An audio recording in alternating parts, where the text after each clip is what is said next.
So sweet. Bad ugly சேல்ஸ்லேயே வந்து பார்த்தீங்கன்னா பல விஷயங்கள் வந்து இந்த குட் பேட் அக்லிக்குள்ளே வருவாங்க. ஒரு கஸ்டமர் உங்களை 9 மணிக்கு வர சொல்கிறாரு அப்படின்னா நீங்கள் 8:50க்கெலாம் சரியான நேரத்துக்கு போய் சேர்றீங்க.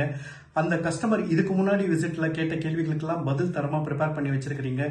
இந்த விசிட்டில் நீங்கள் பேசக்கூடிய மார்க்கெட்டிங் மெட்டீரியல்லாம் கரெக்டாக எடுத்துகிட்டு வந்திருக்கிறீங்க. அப்படின்னும் போது நிச்சயமாக இது வந்து ஒரு குட் அப்ரோச். அந்த கஸ்டமர் உங்களை 9 மணிக்கு வர சொல்லி இருக்கிறாரு, ஆனால் உங்களால் 9 மணிக்கு போய் சேர முடியாது, 9:30 ஆகும், டிராஃபிக் அதிகமாக இருக்குன்னா அட்லீஸ்ட் ஒரு ஃபோன் கால் பண்ணி, சார் நீங்கள் எனக்காக வெயிட் பண்ணுவீங்க, என்னால் 9 மணிக்கு வர முடியாது, நான் வர்றதுக்கு 9:30 ஆகும், நீங்கள் வேறு எதனா வேலை இருந்தால் பாருங்கள், 9 மணிக்கு நம்ம சந்திப்போம் அப்படின்னு சொல்லிட்டு கர்டசிக்குனாச்சும் ஒரு ஃபோன் பண்ணி நம்ம லேட் ஆகும்ன்றதை சொல்லணும்.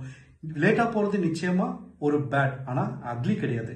எது அக்லினா அந்த கஸ்டமரே நமக்கு ஃபோன் பண்ணி, என்னப்பா 9 மணிக்கு வரேன்னு சொன்ன, மணி 10:30 நான் உனக்காக வெயிட் பண்ணிட்டுருக்கிறேன், நீ இன்னும் வரலையேப்பா அப்படின்னு சொல்லிட்டு கஸ்டமரே நம்மளை கேட்குற அளவு வச்சுக்கிட்டா அது நிச்சயமாக அக்லி.